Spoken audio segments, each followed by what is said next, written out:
지금부터 이제 본격적으로 시작을 해보겠습니다. 보시는 것처럼 주민 참여형 농어촌 지역개발이라는 게 화두죠. 근데 여러분 여기서 중요하게 기억하셔야 될 게 주민이라는 용어하고요, 참여라는 용어와 농어촌이라는 것과 마지막 사업이라는 용어가 있습니다. 넘어갔는데. 자, 사업이라는 용어가 있습니다.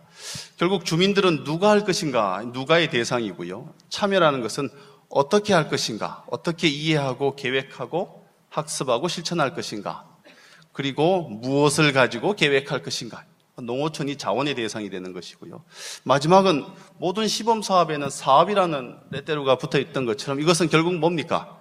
경영하고 수익을 발생시키고 분배를 해야 되는 그런 상황이 있죠. 그래서 오늘 이 자리에서는 요 네 가지에 대해서 다 같이 얘기를 한번 나눠보도록 그렇게 하겠습니다.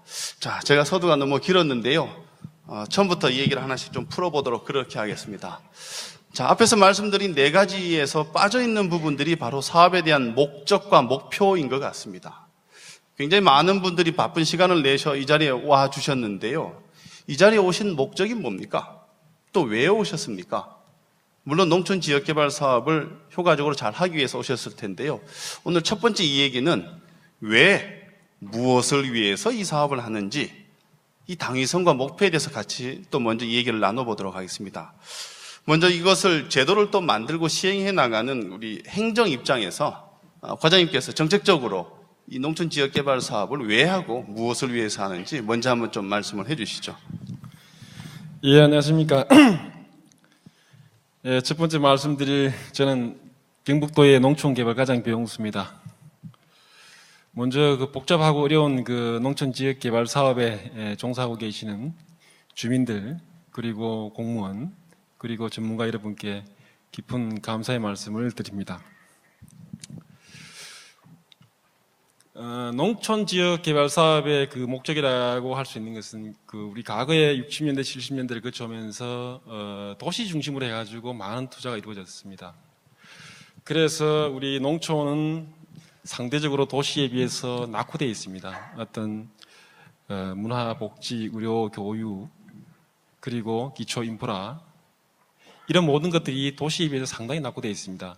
여러분들도 뭐 이해하시겠지만은 과거의 70년대 고향마을하고 지금하고 비교해 보십시오. 달라진 게 크게 없습니다.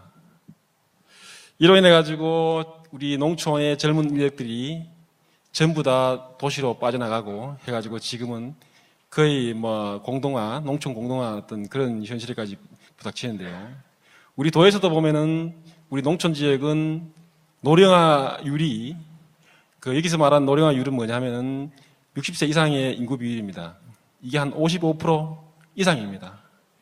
그렇다 보니까 우리 농촌에 애기 울음 소리 듣기가 참 힘듭니다. 그리고 전에 농식품부에서 그 설문조사 했는 걸 봤습니다. 과연 젊은 인력들이 농촌을 빠져나가는 이유가 뭐냐 하니까 소득이 없다.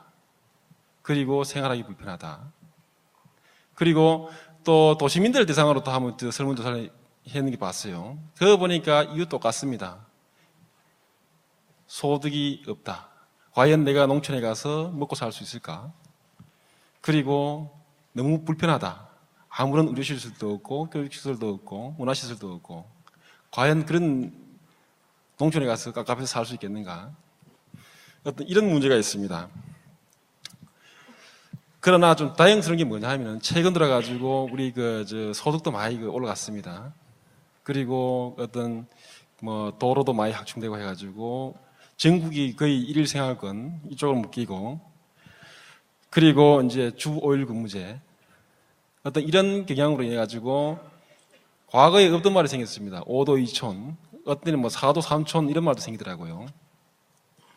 이런 경향에 맞춰가지고 우리 농촌을 과거의 어떤 생산 공간이 아닌 어떤 다기능의 어떤 복합 공간으로 만들고자 농촌 지역 개발 사업이 생겼습니다. 요즘에는 보니까 뭐 농촌이 관광, 체험, 휴양, 그야말로 또 뭐 요즘에는 전원마을 사업이 나오면 해가지고 어떤 전원에서 살고 싶다. 그런 어떤 사람들의 욕구가 많이 증가되었습니다.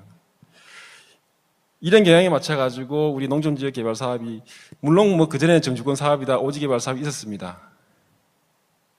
그래서 2005년도에 이제 농촌마을 종합개발 사업, 2006년도에 전원마을 사업, 이런 어떤 일련의 농촌지역 개발 사업이 많이 생겼습니다. 이러한 어떤 트렌드에 맞춰가지고 우리 농촌에서도 농촌의 어떤 특유한 자원을 가지고 한 소득으로 연결해보자. 그야말로 도시민들하고 기존에 사는 사람들이 소득이 없기 때문에 농촌을 이탈하고 들어오기 힘들었는데, 이런 어떤 부분을 가지고 소득으로 연결해보자. 그런 지지에서 농촌지역 개발 사업이 생겼고, 그리고 생활하기 어떤 불편한 환경을 개선하기 위해 가지고 또 이 사업이 생겼고요. 어떤 이러한 여러 가지 많은 목적이 있습니다. 결국은 보면은 우리 농촌 지역 개발 사업의 궁극적인 목표라 할 수 있는 것은, 먼저 지역 주민의 삶의 질 향상, 인프라 확충을 통한, 그리고 소득 창출, 그리고 도시민의 농촌 유입 활성화, 저는 이 세 개라고 생각합니다. 이를 통해 가지고 우리 도시와 농촌이 어떤 상생할 수 있는 기반의 틀을 만들기 위해서 농촌 지역 개발 사업이 생겼다고 생각을 합니다. 예, 이상입니다. 예, 과거 2003, 4, 5년도 해 나갔던 정주권 기반 사업이라든가 오지 사업처럼 단순히 그냥 기반 개선, 기반 조성 사업에서 이제는 주민과 또 행정과 전문가가 함께 참여해서 뭔가 상상하고 또 이것을 실현시킴으로 인해 가지고 마을 자체를 자원화시키고 그로 인해서 도시민들까지 돌아올 수 있게끔 하는 그런 사업으로, 좀 상상력과 창조력을 발현할 수 있는 그런 사업으로 말씀해 주셨는데요. 그래도 현장에 가보면은 이런 사업에 대한 목적성과 방향성을 잃어버리는 사례도 많이 발견할 수 있는데요. 송 교수님 어떻습니까? 이 행정적, 제도적인 목표도 있습니다만 현장에서 봤을 때는 어떨까요? 예, 그런 것 같습니다. 이게 이제 우리가 쉽게 좀 생각할 필요가 있지 않느냐, 그렇게 생각을 합니다. 이 사업, 모든 사업이라고 하는 것이, 특히 보조 사업은 갖고 있는 목표가 분명히 있거든요. 정부나 지자체 차원에서 정책적인 목표도 있는 반면에 해당 지역에서 추구해야 하는 목표도 분명히 있는데, 요거는 제가 봐서는 이 정책의 이해로부터 사실은 출발을 해야 된다라고 봅니다. 오늘 여기 참여하신 이 사업이 주로 읍면 소재지 종합정비 사업하고 권역 단위 종합정비 사업인데요. 이게 크게는 보면 우리 농림수산식품부에서 총괄 하고 있는 일반 농산노촌 개발 사업의 한 유형입니다. 일반 농산노촌 개발 사업이라고 해서 뭐냐면 최소한의 기초생활 수준을 만들어주자는 게 여기 핵심입니다. 그 중에서 오늘 오신 읍면 소재지 종합정비 사업과 권역 단위 종합 사업은 나름대로 목표를 갖고 있거든요. 이 분명합니다. 읍면 소재지 종합 사업은 하드웨어 중심으로 인프라를 개선하자는 게 여기 핵심입니다. 권역 단위 사업은 뭐냐면 권역의 활력을 높여주자라는 게 핵심입니다. 그럼 활력을 무엇으로 높일 것인가? 그 컨텐츠가 소득도 있고 문화도 있고 체육도 있고 복지도 있고 다양하게 자리매김할 수 있다는 거죠. 그래서 요 사업의 기본적인 목표를 우리가 분명히 안다면 전체적인 사업의 목표와 방향성을 일관되게 유지하지 않을까, 그렇게 생각이 듭니다. 네, 먼저 이 자리에는 대부분 사업 초기 단계에 오신 분들이기 때문에 계획에 대해서 좀 얘기를 해보고자 합니다. 현재 계획을 준비하고 계시거나 진행 중인 권역도 많으실 텐데요. 아마 적지 않게 어려움도 가지실 걸로 믿어심지 않습니다. 자, 그렇다면 계획 수립 어떤 과정을 거치고 또 어떤 방법으로 주로 이루어지는 게 바람직한지, 그 내용을 송 교수님 계획하셨으니까 한번 얘기를 한번 해주시죠. 그러겠습니다. 왜 주민 참여형 농어촌 지역 개발이라는 게 지금 이슈화되고 중요한가를 우리가 한번 이번 시간을 통해서 되짚어 볼 필요가 있습니다. 알다시피 이게 이제 전문 용어로 말하면 우리가 상향식이다, 이렇게 이야기를 많이 하고도 있습니다. 그러면 이게 왜 상향식이 나오게 되었냐 하면, 지금까지 우리가 농업 농촌에 관련해서 다양한 지역 개발이나 정책들이 시행되었었는데, 중앙정부 주도로, 그런 소위 말해서 하향식을 하는데, 이 돈은 많이 썼고 사업은 많이 했는데도 불구하고 농업 농촌의 문제가 달라지는 게 별로 없더라. 이게 전문가들이나 행정부처에서 의문을 갖게 되는 거죠. 돈을 많이 쏟아부었는데, 그 다음에 여러 가지 사업을 해서 나름대로 완료를 했는데도 불구하고 왜 농업 농촌의 문제는 달라진 게 없느냐? 왜 농어민들은 만족을 못 하느냐? 이게 분석을 해보니까 농업 농촌이 스스로, 농어민이 스스로 뭔가를 해보자 할 수 있는 이런 동력이 상대적으로 부족하더라. 이 동력이. 그렇게 돈을 쏟아부었음에도 불구하고, 그럼 이 동력을 어떻게 만들 수 있을까? 이 고민을 하다가 나온 게 바로, 그러면 사업을 할 때, 계획을 수립을 할 때, 마을 만들기를 할 때, 우리 주민들이 함께 하면 이 동력이 확보되고 유지되지 않겠느냐라고 측면에서 이제 소위 말하는 상향식이라는 것을 도입하게 되었는데요. 이렇게 이제 상향식을 도입을 하게 됐는데 오늘 또 이제 여기 올해 신규로 된 지구도 있고 뭐 1년차 된 지구도 있는데 이 계획이 상당히 중요합니다. 계획이 상당히 중요한데 저는 그렇게 생각합니다. 계획이라는 것을 어렵게 하실 필요가 없습니다. 이번에 우리 권역단위 사업을 한번 해보자라고 처음에 막연하게 생각하고 있는 단계가 소위 말 우리 전문용어로 말하면 기획 단계입니다. 그러니까 스케치를 하는 거거든요. 스케치를 했는 걸 갖고 내가 이게 확인을 하려니까 잘 안 되거든. 내만 알아보고 옆에 있는 동네 사람 못 알아보고 행정이 못 알아보고 옆에 주민들이 못 알아보니까 이게 같이 알아볼 수 있는 뭔가를 만들어 보자라고 하는 것이 계획입니다. 좀 구체화시키는 거죠. 그래서 서로 공유를 해서 함께 갖고 가야 되는 것이 계획인데 그게 계획이에요. 그럼 이걸 어떻게 해야 되느냐? 이 사업의 본질이 아까 제가 뭐라고 했습니까? 우리 권역이 어떻게 하면 활력을 높일 수 있을까? 즉 우리의 삶터와 일터와 놀터인 우리 주민들의 욕구를, 필요 조건을, 기대 수준을 어떻게 충족해 줄 수 있을까가 사실은 핵심인데 그러면 그 출발이 뭐냐? 저는 단언할 수 있습니다. 주민의 요구사항에서부터 계획은 반드시 출발되어야 된다.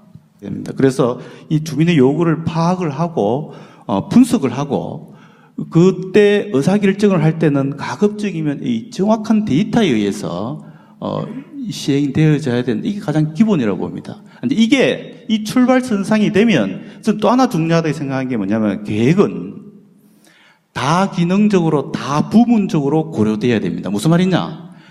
처음에 사업을 시작할 때 기획 단계에서 보면 실행 단계나 운영 단계는 무시하고 있습니다. 그렇지 않습니까? 집을 한 개 지어도 거주자 입장에서 짓는 거와 구경하러 온 사람 입장에서 체험시설 한 개 지어도 다르지 않습니까? 운영할 때 어떤 문제가 있을까? 이거 건축을 집이 짓자. 막상 지으려 보니까 그 설계대로 안 된다.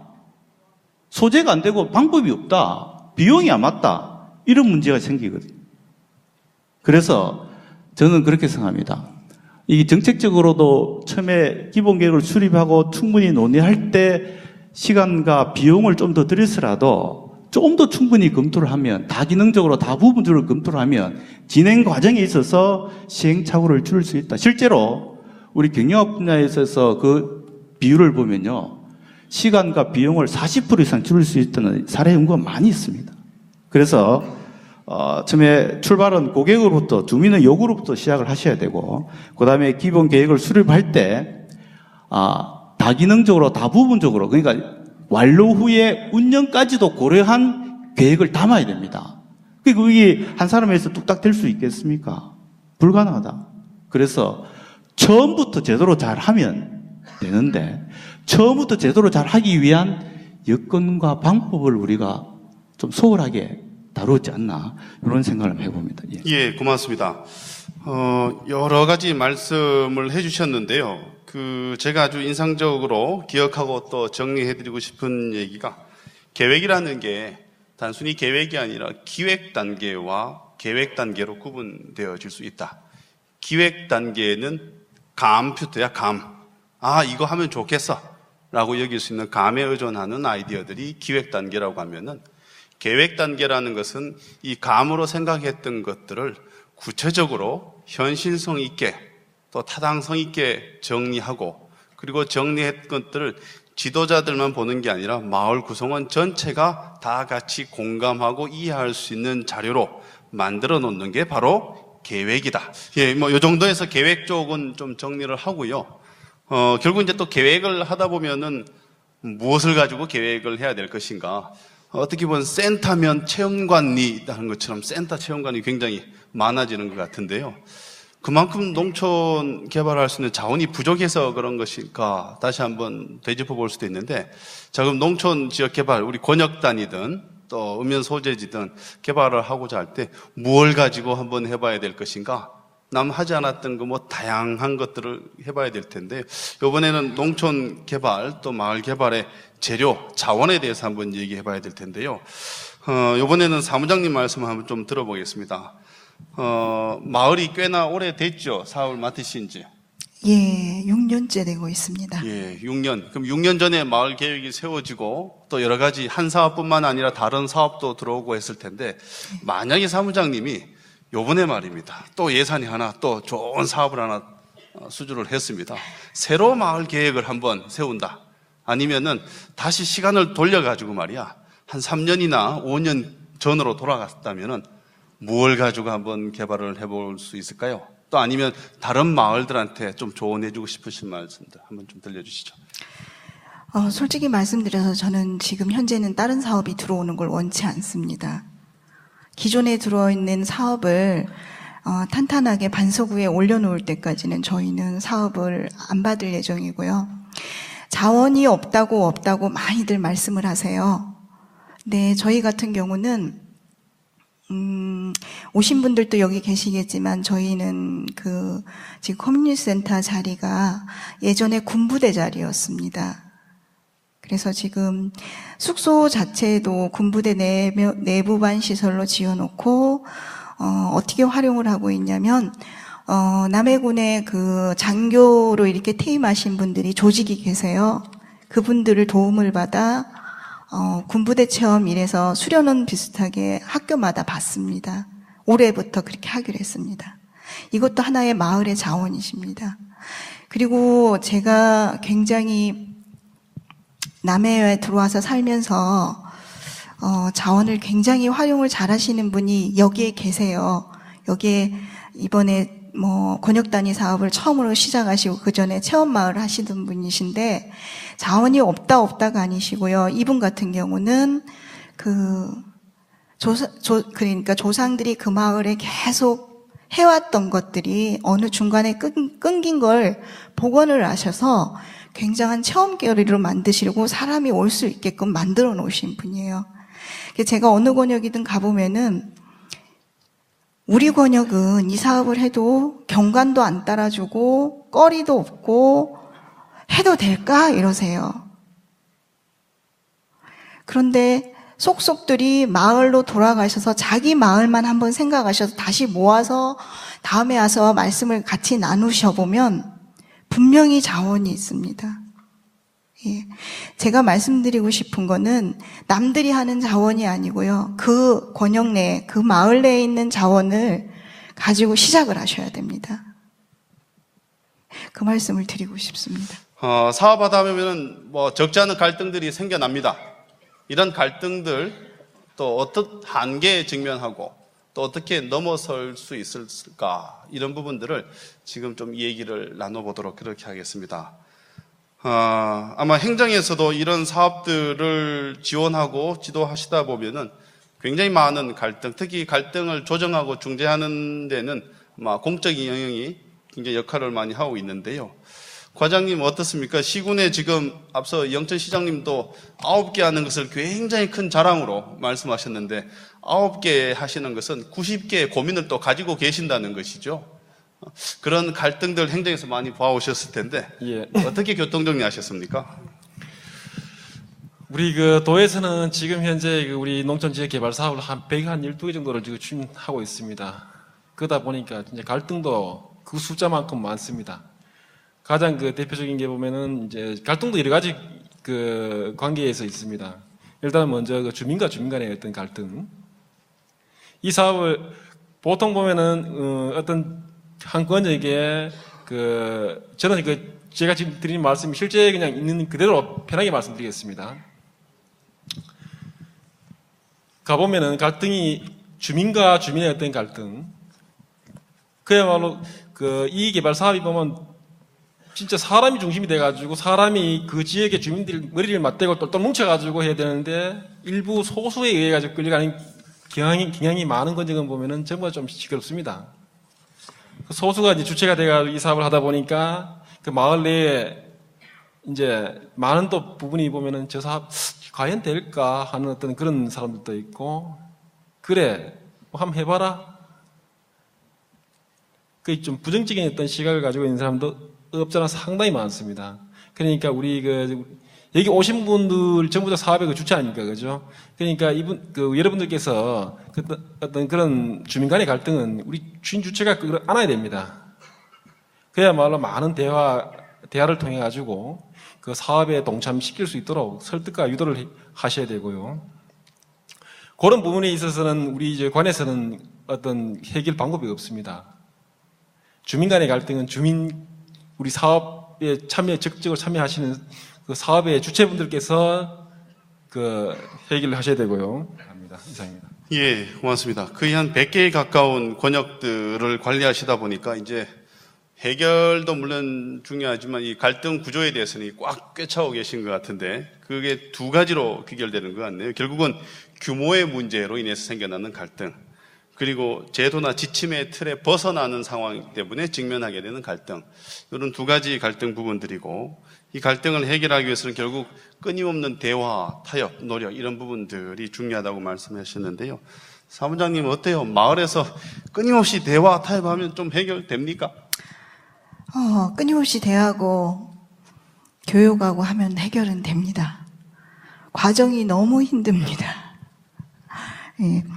저희 같은 경우뿐만이 아니고 이 사업하시는 전국의 어느 권역이든 간에 어느 시골이든 간에 시족사회에 거의 집성촌으로 이루어져 있어서 당숙이고 삼촌이고 작은아버님이고 고모입니다. 그런데 이 사업이 들어와서 이제 마을들 간의 갈등이나 주민들 간의 갈등이 시작되면 작은아버님도 안 보이고 당숙도 안 보이고, 그런 과정이 어느 권역은 이만했으면 어느 권역은 요만하다는 작게 갈등을 겪는다 뿐이지, 이 사업 시작하시면 분명히 있으십니다. 없을 수는 없습니다. 한 집안의 부부가 가정을 꾸려나가도 끊임없이 싸우는데, 이 사업이 몇 개 마을을 묶어서 권역 단위 사업을 하다 보니까, 저희 때는 처음 겪은 갈등이 마을들 간의 갈등이었습니다. 예. 그래서 지금 아까 과장님이 말씀하신 것처럼요, 다른 게 없습니다. 오늘 오신 분들이 여기 리더분들이라고 저는 생각을 하거든요. 먼저 리더분들이 교육을 철저히 받으셔서 이분들부터 변화가 생기셔야 됩니다. 그래야 이 사업 추진을 하시지, 안 그러면은 갈등이 계속 반복적으로 가다가는 이 사업 들어와서 안 하니만 못할 정도로 그러니까 민폐 비슷하게 이렇게 안 좋아지는 결과들도 저는 많이 봤거든요. 저희 같은 경우는 그 5개 마을에 분산되어 있던 사업을 한 곳에 집중화시키면서 조용할 수가 없겠죠. 예. 저희도 심한 말로 회의 때 119차가 올 때도 있었습니다. 예. 그래도 지금도 싸우십니다. 운영위원회를 하시면. 근데 그 교육이라는 효과가 대단하더라고요. 싸움의 내용이 달라지셨어요. 처음에 싸우실 때는 우리 마을에 뭐 좀 더 해야겠어 하면은 무조건 안 돼, 절대 안 돼 이러셨던 분들이 지금은 만약에 회의를 하신다면 어떤 거를 건물을 하나 짓든 뭘 하나 짓든 그게 타당성이 있는지, 앞으로 활용도가 있는지, 아니면은 어떻게 우리가 소득을 내서 유지 관리를 잘 할 수 있는지만 나오면 몇 평을 지을 건가 갖고 싸우고 계세요. 회의 내용이 달라지신 거죠. 예. 과장님이 말씀드렸듯이 저도 정확한 답을 드릴 수 없는 게 그건 방법이 따로 없습니다. 오늘 회의 시간에 싸웠다고 돌아서서 안 만나시면 안 되고요. 차절을 가시든지 지속적으로 소통을 하셔야 됩니다. 그래서 리더분들이 굉장히 앞에 나서서 일하시는 분들이 힘든 이유가 그분들이 앞장서서 찾아 나서야 되고 소통을 하려고 노력을 하셔야 되거든요. 예, 저도 그렇게 말씀드리고 싶습니다. 이 갈등을 해소하는 방법은 다른 게 없습니다. 우선 먼저 5개 마을의 리더분들이 교육을 통해 변화를 가지시고 그리고 각자 마을에 가서 지속적인 소통을 통해 갈등을 해결할 수밖에 없습니다. 예, 고맙습니다. 부부싸움 한번 했다고 각방서고 헤어지는 게 아니라 끊임없이 살부비면서 살아야 된다는데 어떻습니까? 현장에서 송 교수님 어떠세요? 그 갈등 상황을 많이 보셨을 텐데. 아까 앞에 두 분이 방법론에 대해서 결론을 냈었기 때문에 제가 또 다른 이야기를 하면 안 될 것 같은데요. 아까 우리 콘서트를 시작하기 전에 그 인트로 부분에서 이 생각을 바꾸면 여러 가지 방법론이나 가치가 달라진다라고 했는데 그 갈등이라는 것에 대해서 이 인식을 바꾸면 됩니다. 저는 갈등 자체가 문제가 되지는 않는다고 봅니다. 갈등이 있다는 이야기는 누군가 일방으로 사업이 되지 않고 있다는 이야기입니다. 좋은 징조죠. 그 다음에 갈등이 있다는 이야기는 내가 그게 관심이 있다는 겁니다. 얼마나 좋은 일입니까? 사업을 추진함에 있어서. 그 문제는 이 갈등을 우리 어떻게 공유를 해서 어떻게 풀어가느냐의 문제죠. 그래서 갈등은 전 사업을 추진함에 있어서 필요악이다라고 이렇게 생각을 합니다. 그래서 이 문제에 대해서 우리가 한번 해봐야 되는데요. 아까 사실 제가 이게 경남의 일반 농산어촌 개발 사업 경남 18개 시군 전체를 제가 모니터링 팀장을 하고 있습니다. 그래서 작년 연말에 농식품부에서 우리 중간 모임을 한번 했었는데요.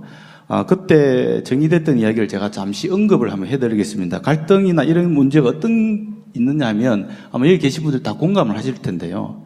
일단은 사업 추진 사항이 공유가 안 돼서 주민들 간에 갈등이 있다는 거죠. 이건 우리 모니터링에서 나온 결과입니다. 그 다음에 또 하나가 권역 사업은 특정 지역에 집중 투자가 되니까 이 논리가 안 맞다는 거죠. 그게 또 갈등이 생깁니다. 그 다음에 또 하나가 주민의 참여가 낮으니까 이렇게 소위 말해서 참여도 안 하고 이렇게 태클이 우리 용어 맞나요? 태클 거는 사람이 있으니까 또 문제가 생기는 거죠. 그 다음에 또 하나가 추진위원과 주민 간의 추진위원회에 참여하지 않는 주민 간의 갈등도 생각보다 심하다. 이런 데이터 관계 있고요. 그 다음에 사업 참여 예정자가 포기하는 경우도 혹은 중도 이탈 경우도 많이 생기더라. 이런 이야기가 있고요. 그 다음에 이제 소득 사업을 할 때는 주민 간의 분배나 공유의 불균형에 의해서 오는 갈등이 많더라. 그 다음에 또 하나가 대표적으로 오늘 두 분이 말씀을 하셨는데 센터 같은 이 부집 위치나 변경에 의해서 갈등이 많이 생기더라. 이런 것들이 이런 사업을 하면서 생기는 갈등의 유형인데요. 갈등의 유형에 대해서 조사한 내용까지 설명을 해주셨는데요.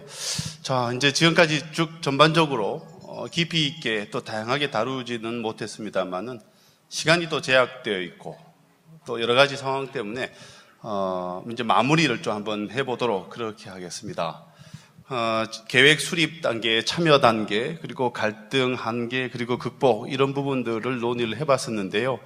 결국 이 마을 단위, 권역 단위 농촌 지역 개발 사업을 해나가는 과정 중에 정말 사업 아이템에 대해서 기획과 계획 단계를 거쳐가면서 또 그 계획 단계에 정리된 내용들이 실현 가능성이나 사업성이나 활용 가능성을 한번 짚어봐야 되고 또 토지 이용에 대한 가능성 부분들이나 또 규모 측면에서의 자부담이라든가 맨 마지막은 실제로 그 건물이 또 시설들이 만들어졌을 때 어떻게 유지, 관리, 운영해 나갈 수 있는 기초적인 역량을 가지고 있는가 뭐 여러 가지 요소들을 가지고 그 안에서 서로 협의하고 조정하고 합의하는 과정 중에 갈등도 생겨나고 또 극복도 이루어지는 것 같아요.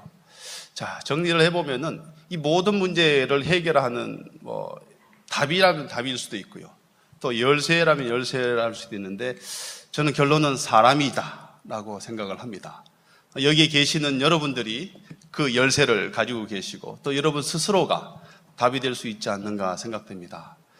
그러다 보니 마을 단위 사업이든 이 권역 단위 사업이든 이렇게 할 때 하드웨어 못지않게 교육과 역량 강화 중심으로 하는 이 소프트웨어 사업이 굉장히 중요시되고 때에 따라서는 야, 이 소프트웨어 사업을 말이야 기본계획 수립 전부터 먼저 하자. 먼저 해서 교육도 받고 견학도 다니고 좀 준비가 된 다음에 그리고 나서 계획을 세우고 하면은 좀 더 낫지 않겠는가 이런 의견도 있습니다. 그러다 보니 사람에 대한 중요성이 그만큼 논의가 되고 있는 것 같습니다. 자, 이제 마무리를 할 텐데요. 어떻습니까? 오늘 네 분의 패널들이 참여하셨는데 아마 공이 사람에 대한 중요성은 다 강조를 하시리라 생각되는데요. 역량을 키워나가기 위한 여러 가지 방법론이나 또 중요한 또 아이디어들이 있으실 테고요. 또 그 가치에 대해서 그리고 마지막으로는 오늘 혹여 못하신 말씀이 있다고 그러시면은 마지막까지 첨언해서 마지막 코멘트를 한번 좀 듣도록 그렇게 하겠습니다. 그러겠습니다. 예, 사람이 이 결론이다 했는데 저 100% 동의를 합니다. 결국은 주민 참여형 사업이 잘 되기 위해서는 우리 참여 모든 주체들의 역량이 강화되어야 되고 그 역량이 강화되었을 때 비로소 내발적 자립화가 가능합니다. 그 실제 제가 사례 조사를 한번 해보니까 사업에 대한 이해도가 높은 만큼 사업에 대한 참여도가 높고 사업에 대한 만족도도 높고 사업의 성공 가능성이 높더라. 이 연관관계가 있다는 제가 연구를 한 적이 있습니다. 그래서 이해도를 높이기 위해서는 결국은 답은 교육이다. 저는 그렇게 보여집니다. 그래서 기초 역량 교육에서부터 전문 교육까지 이 교육을 통해서 결국은 사람을 길러내야 된다. 이게 우리 농촌 사업에 있어서 특히 이 사람 중심의 마을 만들기 사업에 있어서 우리가 반드시 유념해야 되는 것이 아닌가 그렇게 생각을 하고요. 제가 사실은 지역 문제나 농어촌 사업을 하면서 제가 갖고 있는 가치가 하나 있는데 이걸 소개를 하면서 제 의견을 정리를 하겠습니다. 사실은 마을은 이 혼자가 아니고 공동체거든요. 이걸 우리가 좀 유념을 해주시면 좋겠습니다. 아프리카 속담에 이런 것이 있거든요. 빨리 가려면 혼자 가고 멀리 가려면 함께 가라라는 속담이 있습니다. 저는 이게 우리 농촌 사업을 함에 있어서 지역 사업에 함에 있어서 절실한 저는 가치가 같이 될 수 있다라고 보여집니다. 그래서 선진화도 물론 선진화도 주요한 가치이지만 저는 선진화 못지않게 더 중요하게 생각하는 가치가 바로 이 공진화입니다. 함께 가면 우리가 멀리 가고 지속할 수 있다. 이것을 우리가 같이 공유를 하고 이런 문화와 이런 가치를 만드는데 같이 참여를 해주시면 고맙겠습니다. 이상입니다. 예, 고맙습니다. 오늘 대단한 어록이 나왔는데 계속 회자가 되고 있죠. 빨리 가려면 혼자 가고 또 멀리 가려면은 함께 가라. 맞죠? 아프리카 속담. 오늘 아마 콘서트에서 이 대목 하나는 다 기억하실 것 같습니다. 근데 여기다 하나 덧붙여가지고 말입니다. 하나 답을 여러분들 한번 내보십시오. 멀리 가는 것도 좋지만 즐겁게 가려면 어떻게 가야 될까? 그건 여러분 스스로가 답을 내셔가지고 나중에 한번 써먹어 보십시오. 알겠습니까? 자, 이번에 마지막 우리 사무장님 한번 좀 말씀해 주십시오.